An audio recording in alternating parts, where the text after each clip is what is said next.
Oye, país, buenas noches, soy el país, yo soy Rudy González, gracias por su compañía. En esta hora, como cada noche aquí en Color Visión, vamos a analizar los temas noticiosos que se producen en el país y en el resto del mundo. Qué bueno que están con nosotros. Mucha tristeza por la información de esta semana, mediados de esta semana, de la muerte del cineasta Claudio Shea. Junto con Fernando Báez, junto con Ricardo Torman. No, Fernando Báez vino después, Ricardo Torman, Hugo Mateo. Claudio Shea es de esa generación que comenzó a mediados de los 60, después de la Guerra Civil. Y comenzó haciendo fílmicas, estaba Bill Stransen, hacían casi documentales de episodios como el de la guerra, trabajaban y hacían coberturas para agencias internacionales, ABC, CBS, NBC, que estaban aquí por República Dominicana. Bueno, Elis Pérez era el hombre de ABC por muchos años en República Dominicana. Entonces, estos jóvenes, hablo de Ricardo Torman, Hugo Mateo era mayor que todos, yo creo. Claudio Shea también, Bill Stransen era mayor que todos. Uno vio cómo esta gente, uno haciendo pininos todavía, yo tenía 16 años en el 66, yo comencé mi vida periodística en el 67, finales del 67, y ya en el 68 integrado plenamente a la redacción del periódico El Caribe con apenas 18 años. Y uno veía en estas figuras, eran las figuras de la comunicación, del periodismo, en este caso de las fílmicas en ese momento. Yo me acuerdo una cámara redonda que usaba Hugo Mateo, y entonces sacaban las cintas, una cosa impresionante. Y Claudio Shea descolló. Claudio Shea estudió cine, se convirtió en director de cine, en buen director de cine. Y era un hombre, vivió un tiempo en los Estados Unidos, preparó allí maestrías y hizo estudios sobre cinematografía y se convirtió en un hombre realmente de los medios. Claudio Shea, por demás, una persona afable, una persona cariñosa, una persona atenta, una persona amiga. Yo creo que el cine dominicano, la televisión, diría yo, pierde un gran hombre con Claudio Shea. Murió víctima de un infarto cardíaco. Claudio debía tener ya 75, más o menos. Si él comenzó en el 66, podía tener ya como 20 años, sí, más o menos como 75 años más o menos. Debía tener Claudio Shea. Son una generación, lo recuerdo muy bien. Qué pena esta información del fallecimiento de un buen hombre, de un excelente profesional, Claudio Shea. Sí, señor, qué pena, qué pena. Se aprobó en primera lectura la ley de extinción de dominio. Pese a todas las advertencias, a las previsiones, a las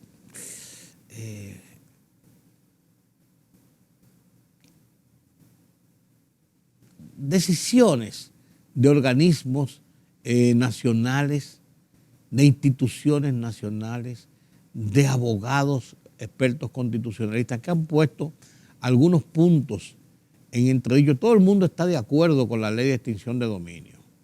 Y quien no. Supónganse ustedes si la ley de extinción de dominio viene de los Estados Unidos, es una imposición de los Estados Unidos para tratar de que esta ley se corra por toda América Latina. Supuestamente se presentaba inicialmente como un punto para enfrentar los bienes del narcotráfico y lo afecta. Pero después el giro político es en torno a los actos de corrupción administrativa en que participan funcionarios gubernamentales principalmente. Y es una ley para golpear en los bolsillos a quienes sean responsables de haber acumulado fortunas, de haber acumulado dinero provenientes de la corrupción administrativa.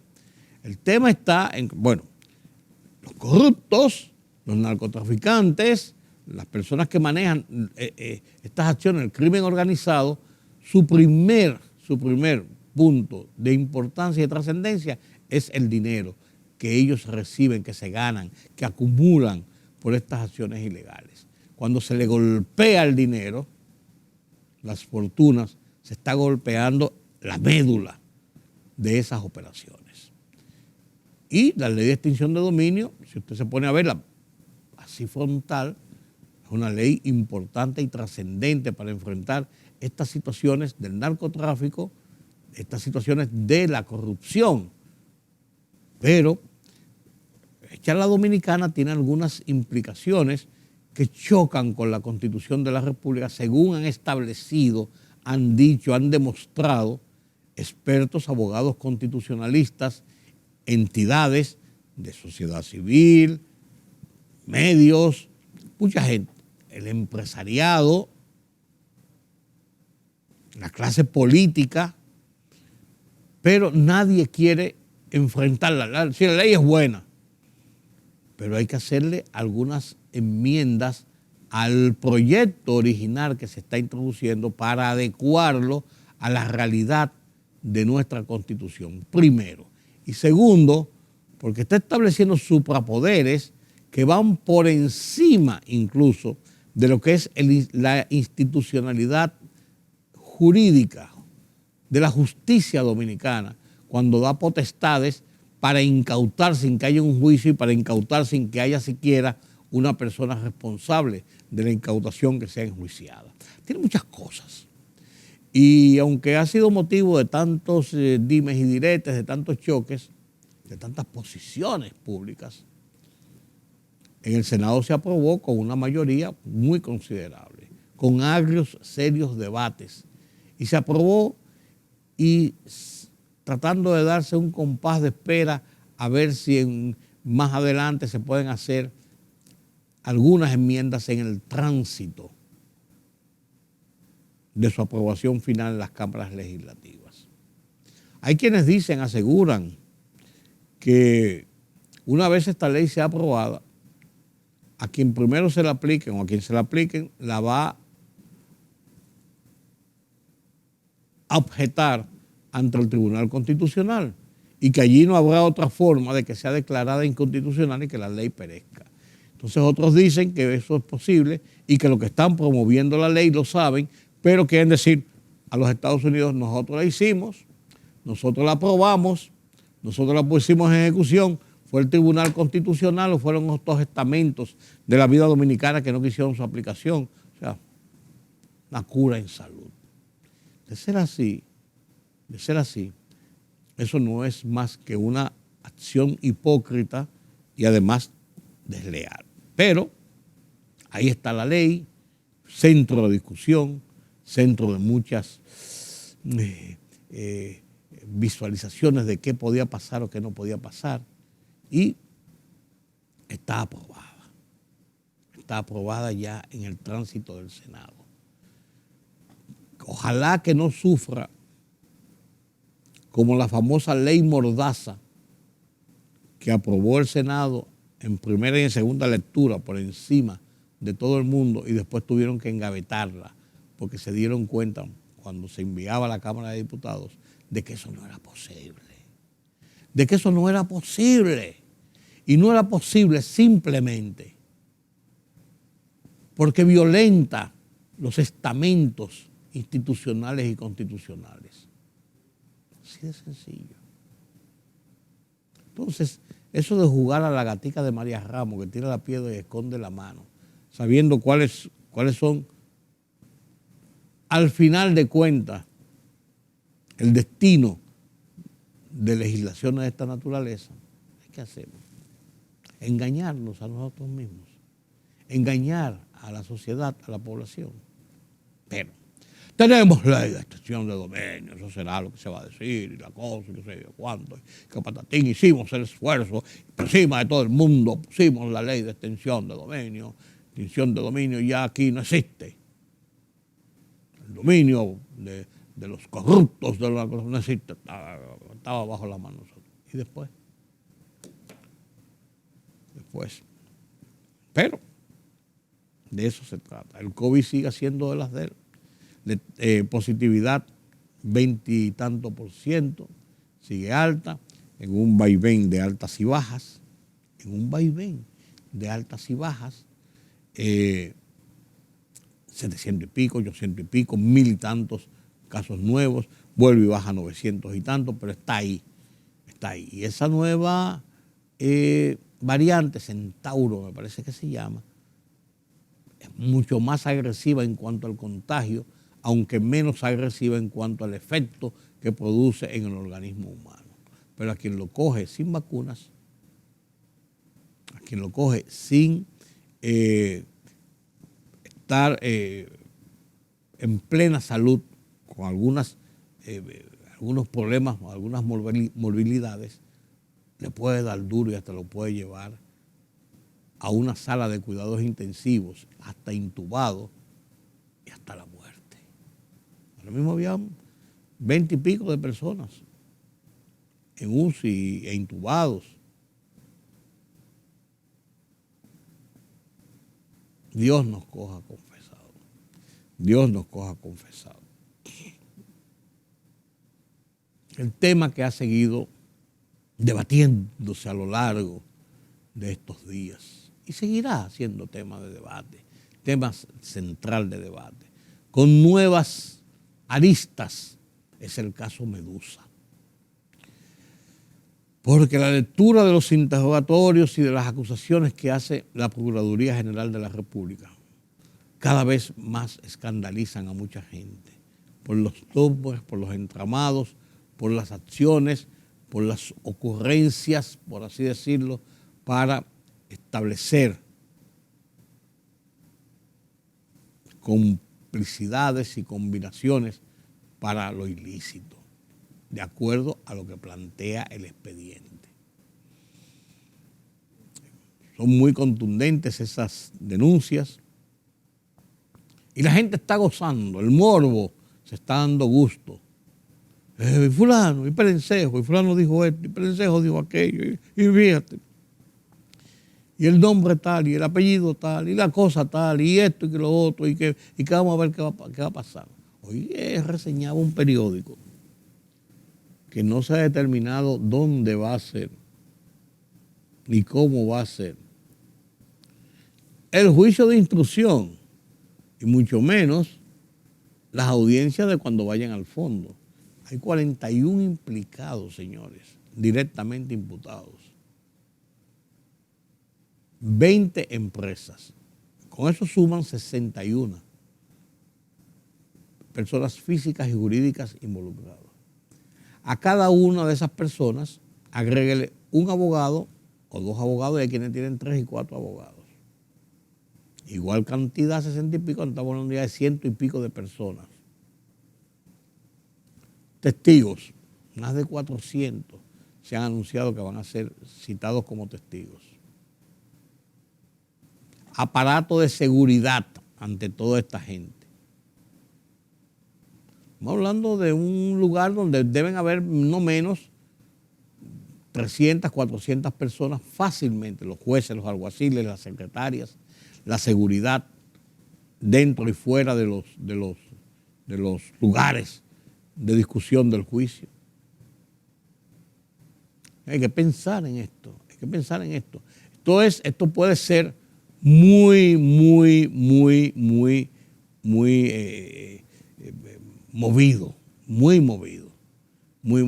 y de mucho tiempo. A propósito del caso Medusa, del expediente y todo esto, escribí mi artículo de esta semana en el Listín Diario, que se llama igual que este programa, Oye País, y lo titulé un enjundioso expediente. Lo comparto con ustedes a continuación.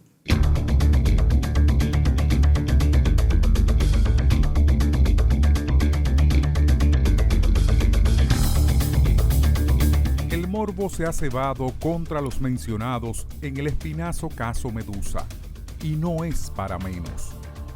La lectura y o publicación periodística de cada acusado, de cada mencionado, de cada interrogatorio, deja a cualquiera boquiabierto. ¿Usted lo cree o no? Pero el caso está ahí.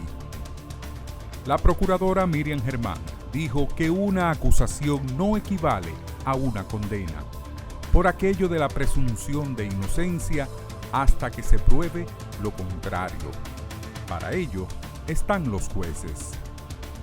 En lo que sí hay que concluir con justeza es que la elaboración del expediente, 12.275 páginas, hubo mucho de investigar, interrogar, establecer relaciones, concordancias, actuaciones. Y en ello hay que reconocer el tesón de los magistrados Jenny Berenice Reynoso y Wilson Camacho, quienes llevan sobre sus hombros el peso de este y otros casos de tipificación corrupta. El volumen de involucrados, 41 personas físicas, incluyendo funcionarios encabezados por el ex procurador Jean Alain Rodríguez y una veintena de empresas. Dada experiencias de otros casos de corrupción, Odebrecht, Tucanos, Los Tres Brazos, por ejemplo, y lo complejo de la madeja denunciada en el expediente de Marras, presagia debates por años, que podría provocar que la gente se hastie y o relegue el tema. Lo que no podrá obviarse es que la Procuraduría Adjunta, que dirigen Jenny Berenice y Camacho, han hecho su trabajo, plasmado en el enjundioso expediente Medusa, que constituye una vigorosa experiencia de investigación, organización, estructuración, presentación de un caso judicial, alejado de coletillas innecesarias, lo que obligará a los abogados a tener que emplearse bien a fondo y a los jueces a aplicar justicia.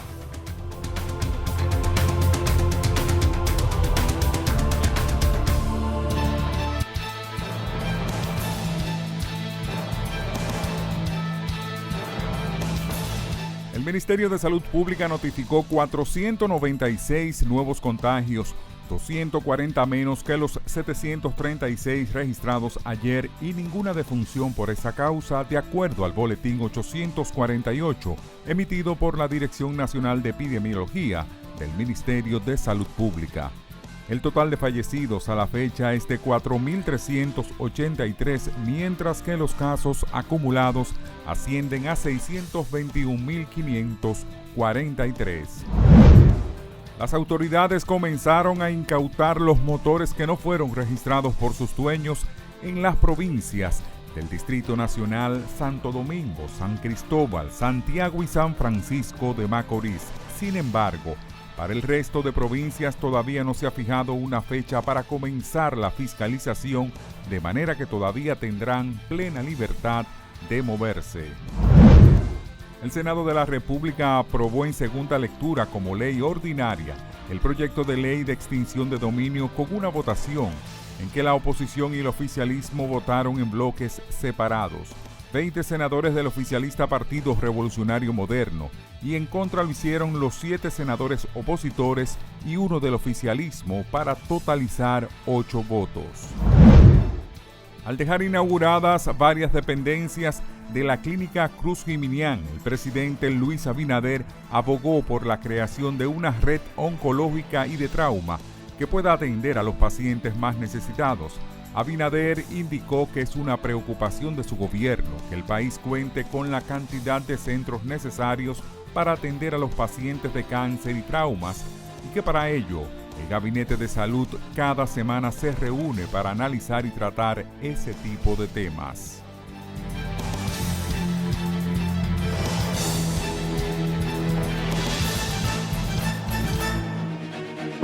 El rumbo 5 de la tarde. Plural, objetivo, democrático, la verdad siempre.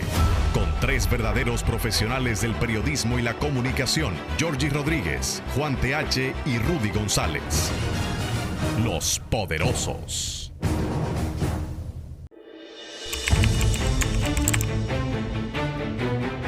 Periodismo de investigación, columnas, opinión, análisis, reportajes de fondo. Hora por hora, una completa plataforma multimedia.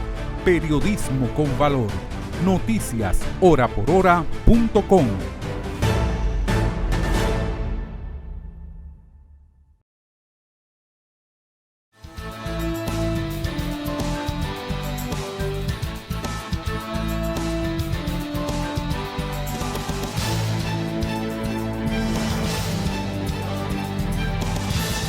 La Embajada de los Estados Unidos ha emitido un comunicado informativo bien logrado y planteado sobre un tema del que somos recurrentes los dominicanos. Cuando nos vamos de viaje, la gente se lleva salchichón, carne seca, carne para freír, una arepa, chicharrón. No, romo ni se diga, romo, café, dulces, de todo tipo de dulces. Se lleva de todo de República Dominicana. Cuando ya, por ejemplo, en una ciudad como Nueva York, en las bodegas de los dominicanos, que son los líderes en bodegas allá, hay de todo.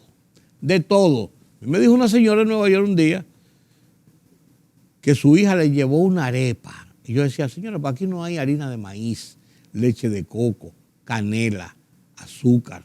Y no hay estufa, y no se hace una arepa. Sí, pero la arepa que se hace en Santo Domingo es la arepa mejor del mundo. Pero son los mismos ingredientes y usted sabía hacerla ya. Sí, pero no me queda igual. Gente que lleva habichuela con dulce. Señores. Y ahí vi un reportaje los otros días de Marian Cruz, que está haciendo unos reportajes muy interesantes en la ciudad de Nueva York, de una señora que su gran negocio en la 181 y San Nicolás, ahí en Washington High, es precisamente vender habichuelas con dulce. La gente hace fila y colas, dominicanos, haciendo colas para comprar un vasito o un envase con habichuela con dulce. Y hay gente de aquí que lleva habichuela con dulce para los Estados Unidos. Entonces, acuérdense que el tema de transportar vegetales, de transportar carnes, tiene que pasar unos controles fitosanitarios en los cuales los Estados Unidos son muy estrictos y muy rigurosos. Aquí, por violar esos controles, hemos tenido muchas plagas para la agricultura e incluso para la ganadería, la clase porcina y aviar. Entonces los Estados Unidos han hecho una advertencia de lo más jocosa sobre el transporte, sobre llevar carnes de cerdo, en este caso muy específicamente carnes de cerdo, a los Estados Unidos. Sea chicharrón, sea un salami, muy bien, ¿cómo se llamaba aquello? Petit salé, que es como la grasa del cerdo salada, y eso se le echa como condimento a unas habichuelas con un petit salé. Es una cosa sabrosa, decían los viejos de antes. Chicharrón, cortes de carne de cerdo, unas costillitas, unas paticas para hacerla ya con la vieja. Entonces ellos advierten que está prohibido y que pueden causarle problemas a los viajeros andar o llevar o pretender entrar a territorio norteamericano carne de cerdo en esas formas. Y lo hacen con un spot muy jocoso y muy bien hecho, bajo el título, y ese es el título de la nota que remite la Embajada de los Estados Unidos a los medios de comunicación: los cerdos no viajan, los cerdos no vuelan, los cerdos no navegan, pero principalmente los cerdos no viajan. Comparto con ustedes este documental, este spot de la Embajada de los Estados Unidos sobre el transporte de cerdos hacia su país desde República Dominicana. Yo tenía 10 cerditos y uno se fue al aeropuerto y de allá lo devolvieron y si acaso se colaba, una multa le pegaban, una multa le pegaban, una multa le pegaban. No cargues con eso, que los cerdos no vuelan. La peste porcina africana no representa un peligro para los humanos y solo se contagia entre cerdos, pero debemos evitar su propagación. A la hora de viajar a Estados Unidos, evita transportar carne de cerdo y sus derivados como jamón, salami, jamoneta, chicharrón, longaniza, entre otros. Más información en loscerdosnovuelan.com, Embajada de los Estados Unidos. Esta semana en su programa Efecto Naín, Moisés Naín publicó un reportaje que no tiene desperdicio y lo hace a propósito de la situación de los tiroteos, de las armas, de lo que está pasando en los Estados Unidos, que ha alarmado a la autoridad y a la sociedad norteamericana la cantidad de tiroteos y de personas asesinadas, principalmente por jóvenes. Cogen un fusil que han comprado en una tienda cualquiera, se meten en una escuela, en un supermercado, en una factoría y rompen a disparar. Y ustedes vieron el caso de Texas, la barbarie que hizo un joven en un aula con estudiantes. Lo que pasó en Búfalo, en un pueblito de Búfalo, con uno que entró a un supermercado y barrió con muchísima gente, en su mayoría gente de clase negra. Lo que pasó en Miami, lo que pasó en Nueva York, en la playa, este fin de semana pasado, lo que ha pasado en muchas partes de los Estados Unidos, que tiene a los norteamericanos bajo un estado de tensión. Y analizando esta situación, habla de que hay más tiroteos en los Estados Unidos, tiroteos masivos, que días del año. El año tiene 365 días y el número de tiroteos masivos con muertos y heridos ya va muy alto. Comparto con ustedes este reportaje de Moisés Naín desde su programa Efecto Naín en Washington, D.C. a continuación. Bienvenidos, soy Moisés Naín desde Washington. Encantado de estar de nuevo con ustedes, como siempre. Estados Unidos es el único país del mundo donde hay más armas que gente y donde hay más tiroteos masivos que días tiene el año. En el año 2021, por ejemplo, ocurrieron 693 tiroteos masivos, de los cuales 34 fueron en escuelas. Sin embargo, Estados Unidos no es el único lugar donde ocurren tiroteos masivos. Países como Reino Unido, Canadá, Australia, Nueva Zelanda, Noruega y Finlandia también han sufrido estas horribles tragedias. Y aunque algunos de estos países tienen altos índices de posesión de armas entre los civiles, los tiroteos masivos son mucho menos prevalentes que en los Estados Unidos. ¿Por qué pasa esto? ¿Qué exactamente han hecho otros países a la hora de responder y prevenir los tiroteos masivos? ¿Por qué Estados Unidos no ha tomado medidas para controlar las armas? Se lo contamos en el siguiente reportaje. En 1996, un devastador tiroteo en la escuela primaria de Dunblane, en Escocia, acabó con la vida de 15 niños de apenas 6 años de edad y de su maestra.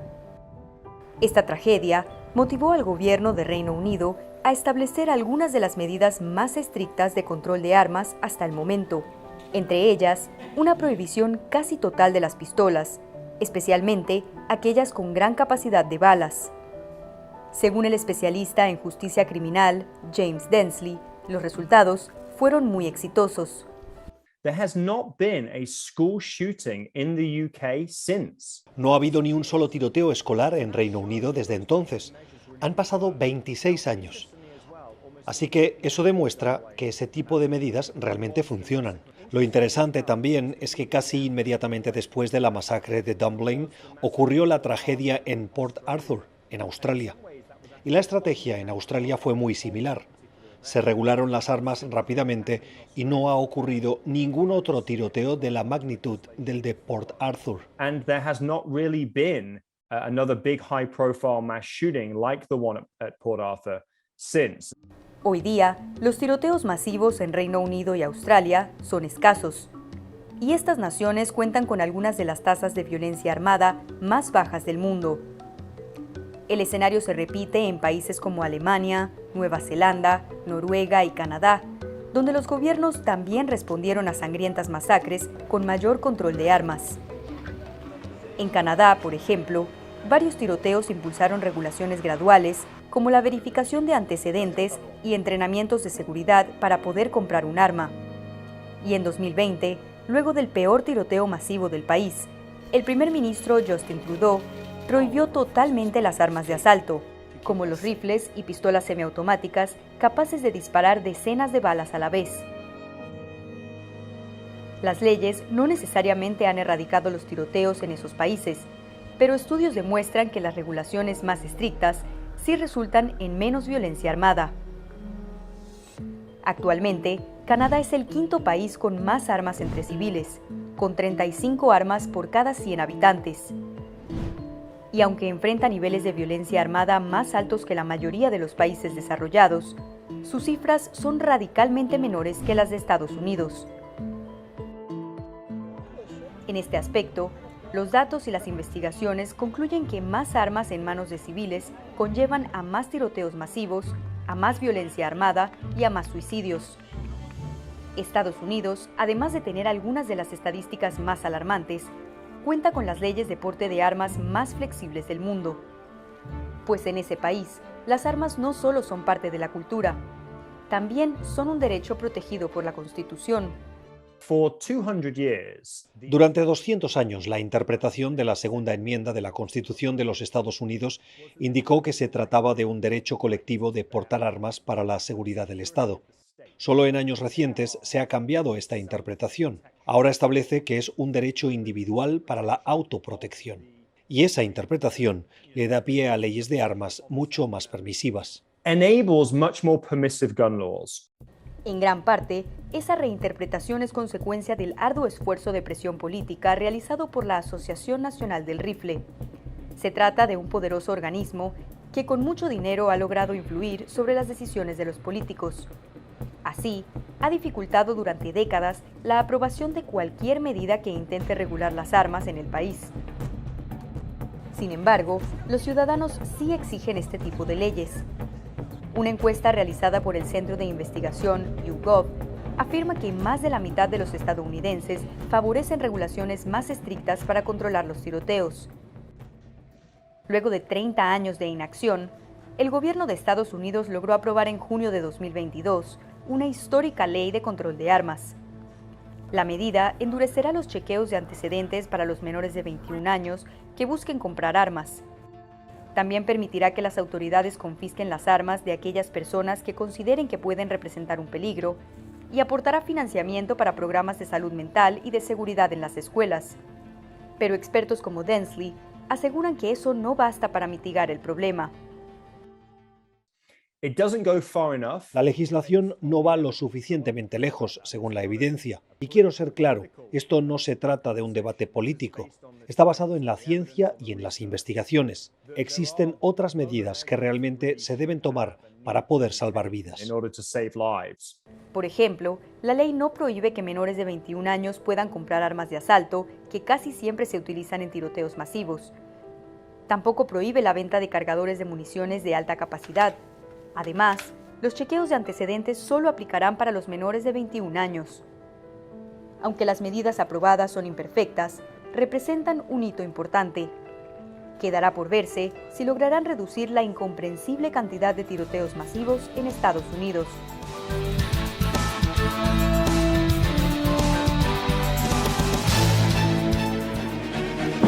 El rumbo de la tarde, plural, objetivo, democrático, la verdad siempre. Con tres verdaderos profesionales del periodismo y la comunicación, Georgie Rodríguez, Juan TH y Rudy González. Los Poderosos.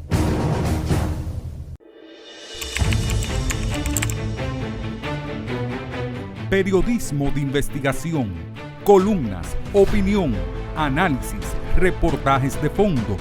Hora por hora, una completa plataforma multimedia. Periodismo con valor. Noticias horaporhora.com.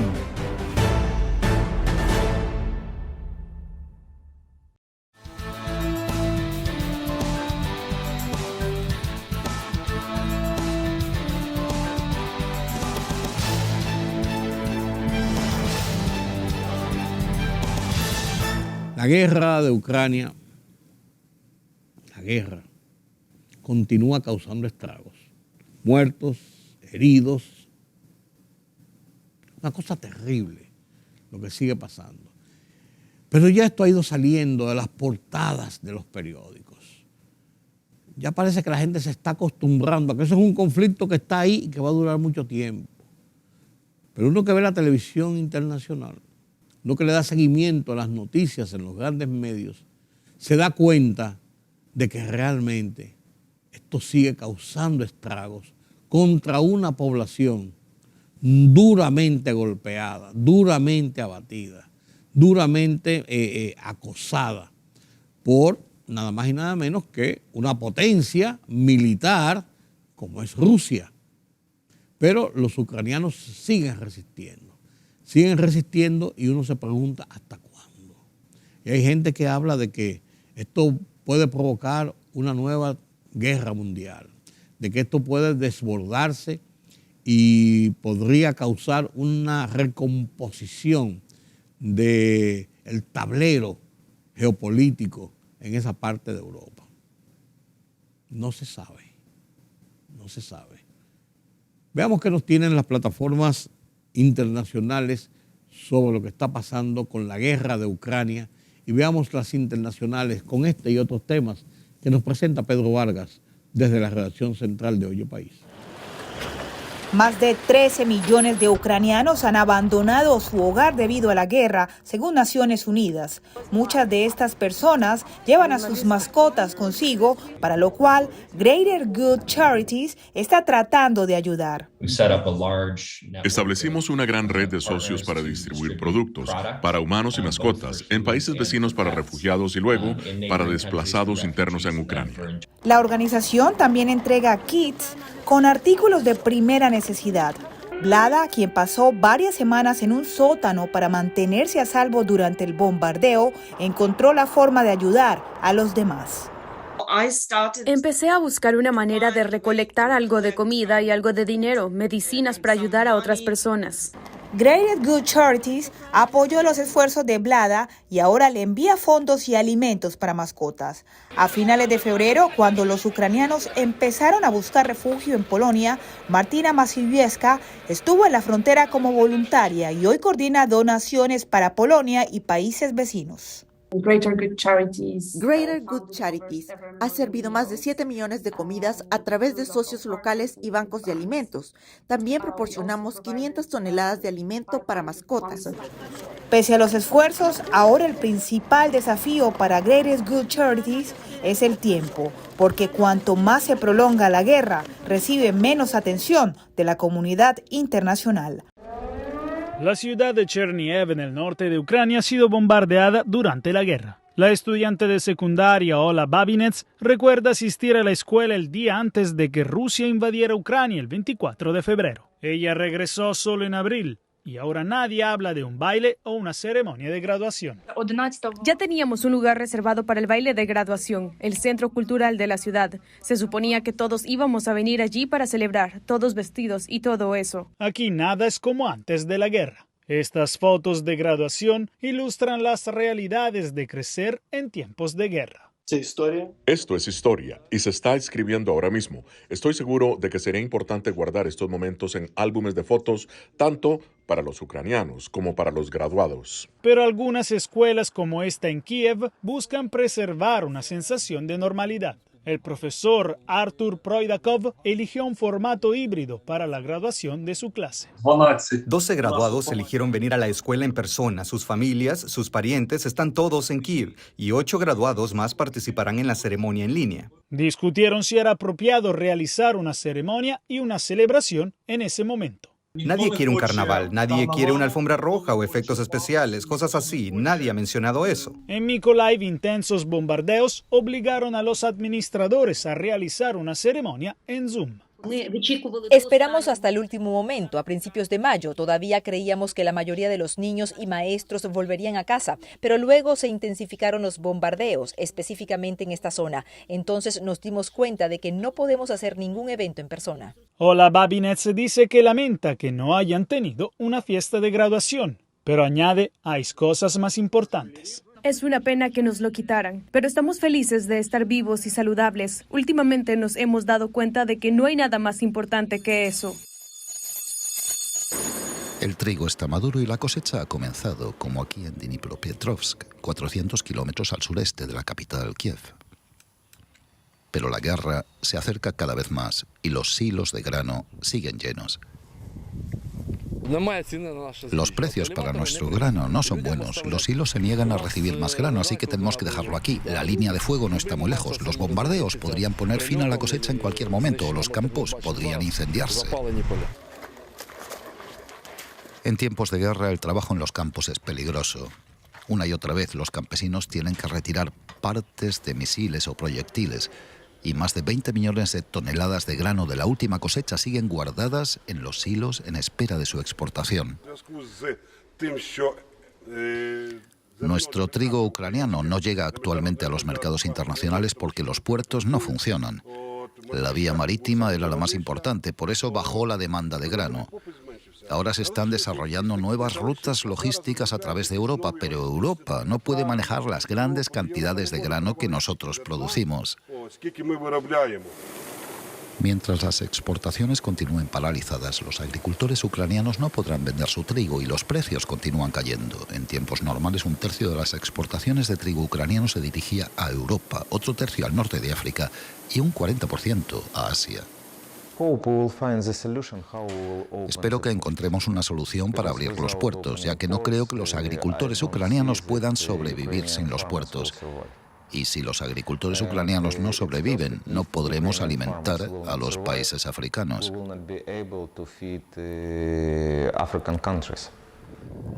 Además, los expertos advierten que la cosecha de trigo de este año en Ucrania será escasa, no solo por la guerra, sino también debido a la grave sequía. Alemania consume 1 millón de kilovatios hora de gas al año. La mayor parte proviene de Rusia. Hasta el 24 de febrero, cuando Rusia empezó su guerra de agresión contra Ucrania. Desde entonces, Alemania no quiere depender más del gas de Putin. Al inicio del conflicto, el 55% del consumo de gas alemán llegaba de Rusia. Ahora se trata de reducir el volumen y encontrar nuevos proveedores cuanto antes.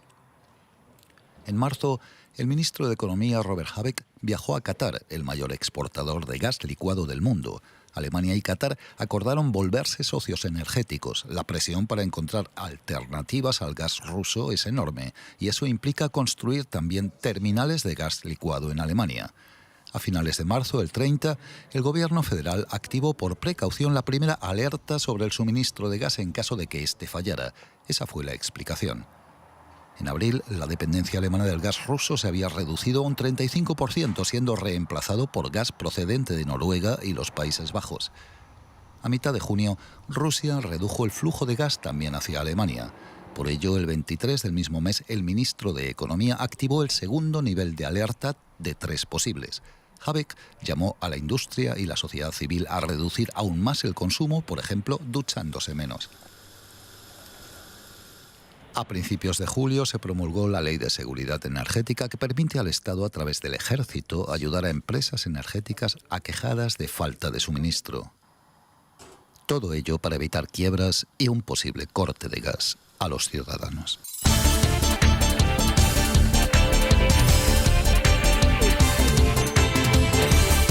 La Organización de Naciones Unidas y los miembros de su Consejo de Seguridad celebraron el compromiso con la paz expresado por el presidente electo de Colombia, Gustavo Petro, y su voluntad de impulsar un diálogo nacional y negociar con los grupos armados que siguen aún activos.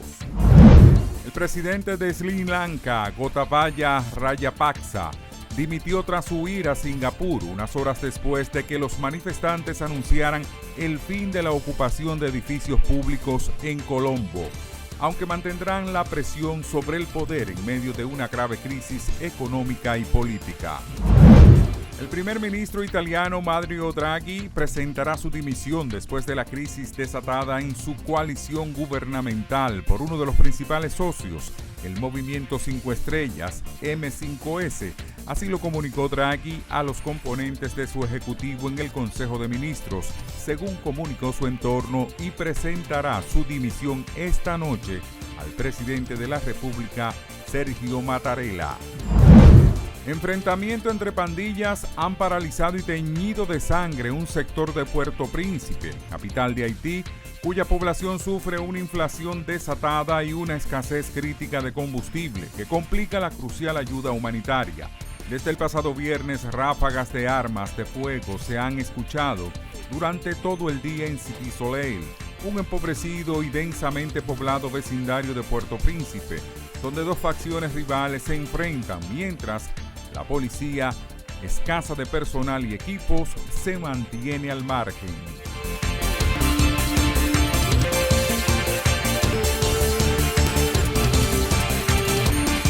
Gracias por su compañía en esta semana. Qué semana más agitada, polvo de Sahara, lluvias por otro lado, medusa golpeando por otro lado, de todo como en botica, de todo como en botica.